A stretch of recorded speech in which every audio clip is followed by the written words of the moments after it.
आशीर्वाद प्रदान करने के लिए। मुख्यमंत्री जयराम ठाकुर ने आज शिमला जिला के रामपुर विधानसभा क्षेत्र के रामपुर में 124 करोड़ रुपए की 30 विकासात्मक योजनाओं के लोकार्पण एवं शिलान्यास किए।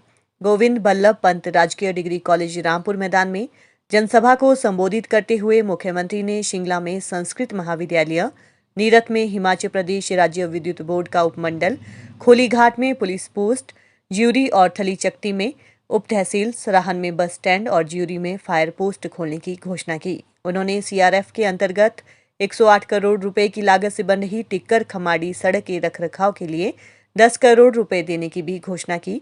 उन्होंने बरांदली खड्ड सुनगरी सड़क का निर्माण और रखरखाव प्रधानमंत्री ग्राम सड़क योजना 3 के अंतर्गत करने की भी घोषणा की है। उन्होंने क्षेत्र के 3 पशु औषधालयों को पशु अस्पताल में स्तरोन्नत करने, एक प्राथमिक पाठशाला को माध्यमिक पाठशाला में स्तरोन्नत करने और प्राथमिक पाठशाला रामपुर को मॉडल स्कूल करने की घोषणा की।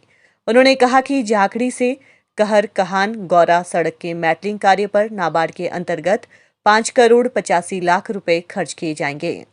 जयराम ठाकुर ने कहा कि रामपुर क्षेत्र उनके अपने स्वराज क्षेत्र के समान है और सरकार द्वारा विकास के मामले में इसे प्राथमिकता प्रदान की जा रही है। उन्होंने रामपुर विधानसभा क्षेत्र के लोगों से भाजपा को एक बार प्रतिनिधित्व का अवसर प्रदान करने का आग्रह किया ताकि वे विकास में अंतर को महसूस कर सकें। उन्होंने कहा कि ये हैरानी की बात है कि कांग्रेस द्वारा प्रतिनिधित्व करने के बावजूद क्षेत्र की कई पंचायतें और गांव सड़क सुविधा से वंचित है। उन्होंने कहा कि यद्यपि ये क्षेत्र प्रदेश के सबसे बड़े नेता से जुड़ा हुआ है, परंतु इस क्षेत्र में बुनियादी सुविधाओं की कमी है। उन्होंने कहा कि लोगों को इस बात पर विचार करना चाहिए कि वे कब तक स्वयं को एक परिवार से जोड़कर रखेंगे और विकास के मामले में पिछड़े रहेंगे। एप्पल न्यूज के लिए रामपुर बुशहर से विशेषण नेगी की रिपोर्ट।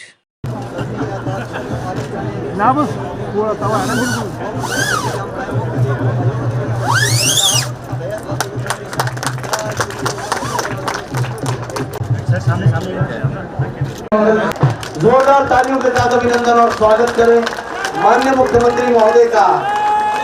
उनके साथ संसदीय कार्य मंत्री सुरेश भारद्वाज जी। हमारी बेटियां जो बीपीएल परिवार की बेटियां हैं, उन बीपीएल परिवार की बेटियों की जब शादी हो गई, आज से पहले सरकारें बहुत रही लेकिन उसके बावजूद इस पर सोचा नहीं गया। हमने इस बात को सोचा कि बेटी के लिए मदद करनी चाहिए। जिस दिन उस गरीब बेटी की शादी होगी, हमने शगुन योजना शुरू की। 31,000 रुपए हम सरकार की ओर से उस बेटी के खाते में डाले।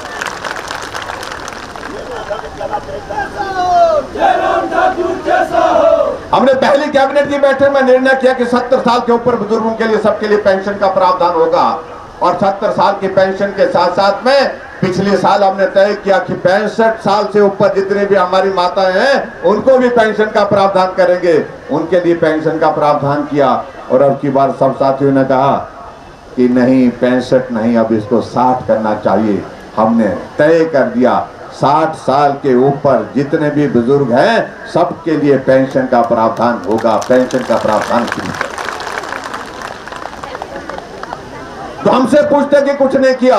उनके जमाने में 50 साल सत्ता में रही वो पार्टी, उनके जमाने में हमारी सरकार से पहले जब तक का आंकड़ा था 400 करोड़ रुपए पेंशन पर खर्च किया जाता था और हमें कहते हैं कि कुछ नहीं किया। हम 1300 करोड़ रुपए खर्च कर रहे हैं, वो 400 करोड़ खर्च कर।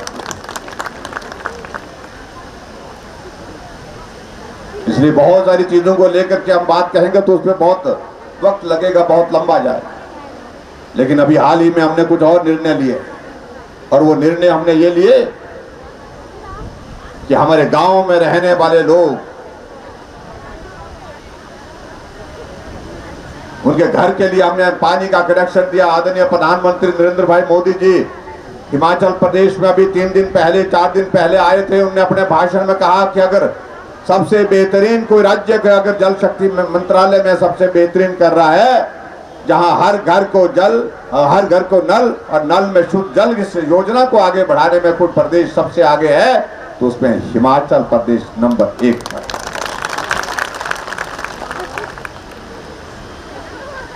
हमने तय किया कि हिमाचल प्रदेश में ग्रामीण क्षेत्रों में पानी का नल का जो है कोई किराया नहीं लिया जाएगा। पानी पीजिए। हाँ, पानी को बचाने के लिए आप कोशिश करें, पानी व्यर्थ नहीं जाना चाहिए। बिल नहीं आ रहा है तो इसका मतलब ये नहीं है, अगर बिल नहीं आ रहा तो इसका मतलब ये नहीं कि पानी का नलका खुला ही छोड़ दे।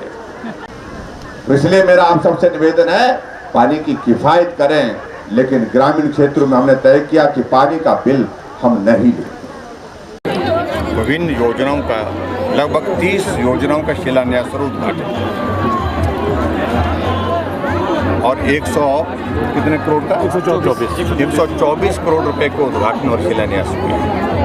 तो स्वाभाविक रूप से इस बात को आपको समझना चाहिए कि इस विधानसभा क्षेत्र में हमारी प्राथमिकता वैसी है जहां हमारा अपनी पार्टी का भी विधायक होता है, जैसी प्राथमिकता उस क्षेत्र में विकास की होती है उसी तरह की इस क्षेत्र के लिए भी। हमने पिछली बार भी इस विधानसभा क्षेत्र में जब आना हुआ था उस वक्त बहुत सारी योजनाओं का जिक्र किया था, और अभी भी हम इस तरह कह रहे हैं कि इस क्षेत्र के विकास के लिए अभी भी बहुत ज़्यादा ज़रूरत है।